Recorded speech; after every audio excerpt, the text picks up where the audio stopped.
Good afternoon, I'm Crimson Skies, and welcome to day 14 of my Entropia Universe journey. Now, this may be my last daily video of my experience playing this game, simply due to the fact that I don't really feel like I'm doing much of anything beyond just sweating or repeating other tasks I've done before. I may change my video structure to be more focused on specific quests or an overall task that I'll have been researching and doing in the game over the course of a few days.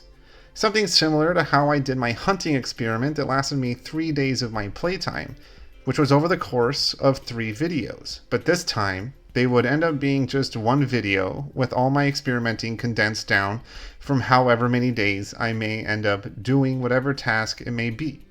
However, I will continue the live stream just so that I can save footage for future projects, even if it may come with lower quality footage because of it, or for a monthly update of everything I've done and learned. These are, however, just ideas on how I'll adjust my videos in the future in hopes that they turn out more interesting than just a 3-minute video of me going, "So I did the same thing for the 12th day in a row." So now, onto this video. The first thing I did when logging in was to do the gauntlet. Knowing that it's a daily, I was hoping I would get the 10 ped worth of universal ammo at the end like I did the first time. Messaging in local chat asking for a person to do the gauntlet with, I didn't wait too long for a response. Teaming with Atomic, I quickly asked if they had enough ammo. They weren't too sure, so I gave them a few ped to get some ammo before we headed into the gauntlet. Knowing what I was doing this time, we made quick work of the first floor, clearing out the mobs quickly and destroying the 2 generators. We then fought the boss, Lord Charon. Unfortunately, beyond getting the daily token, the boss had only dropped 0.11 ped. This was admittedly a bit disappointing. After leaving the first floor, we do a quick heal, and I ask how Atomic was with ammo. Getting a good response, we then head back for the second floor.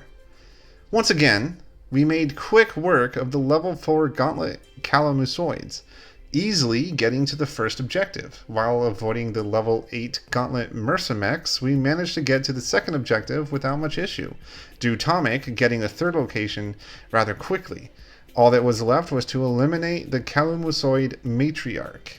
Unfortunately, the boss had overpowered us and we both died. Making our way back, we quickly sniped that last bit of HP off the boss, getting the daily token and 0.32 ped of shrapnel. Disappointed I didn't get the 10 ped worth of universal ammo, we leave the floor. Now, thanking Atomic for the help, we then go our separate ways. I figure, since I still have the knife, I'll just go back to Port Atlantis and farm the mobs just outside the city until the weapon decays. Having done exactly that for 15 minutes, I ended up getting tired and figured I'd take a break. Now, when I came back, I felt incredibly motivated and ready to take on this game, deciding I'll try swunting, which from what I understood was to sweat the mob dry before you kill them. Since I still have the scanner, I decided to scan, sweat, then hunt, trying to maximize the skill gains where I could. The problem is, sweating solo is absolutely god-awful. At least as a new player, since I kept getting hit every time the animation would begin for the sweating process. So I decided to watch videos on sweating as I would sort of AFK sweat the mobs, hoping I would get some more info for sweating that I still haven't managed to come across. And oh boy, did I find some really good info. A video made by Scotty C93 absolutely changed the way I would sweat for the rest of my time playing. Because you see, you can run away while actively sweating the mobs. Oh my god, this is groundbreaking. Immediately I attempt to do this and it worked. Holy hell, this is amazing. I don't need to get hit the whole time I'm sweating. Suddenly it feels like solo sweating is the way to sweat instead of group sweating, since the only cost at this point is the decay of my weapon. This was super exciting for me, and since I just found out the best information I ever found for sweating so far, I went back to my favorite hunting spot, the level 3 Exorosaurs right outside North Swamp Camp. Finding a really good location where I can run in a loop as I drain the sweat from the mob, things were looking amazing for me. I did manage to learn a few things too. At least with the Exorosaurs. I don't know if this is true with any other mobs. But the Exorosaurs have 50 sweat in total before they run out. So in theory, I only need, in order for me to get 1,000 sweat, I only need 20 Exorosaurs to sweat. Now I haven't done this yet. It's only a theory right now. Heck, this is probably going to be the focus of my next video after a few days of me getting 1,000 sweat in order for me to see just how long it takes and how many mobs it takes as well. I will say, when I started sweating the Exorosaurs, I was at 1.19k sweat, starting the sweat run at 1 hour and 29 minutes in the video, and ending the run and finishing the last Exorosaur at the 3 hour and 49 minute mark with 2.02k sweat.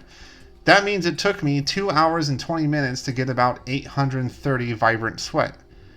Now please understand this is with only one run. And because I don't have the specific numbers with how much I had and how much I made, this whole run isn't exactly one that I would count as reliable. Like I said, I may do a whole video based on multiple runs just to see how efficient this type of solo sweating really is, and if it is better than going to Boreas or any other popular sweating location to do with a group.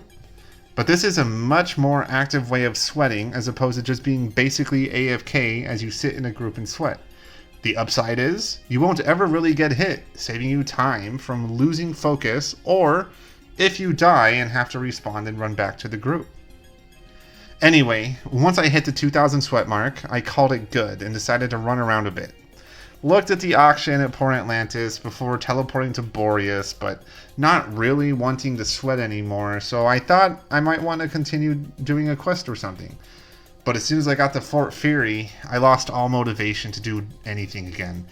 So with that, I called it a day. Thank you guys for watching, and I'll see you next time.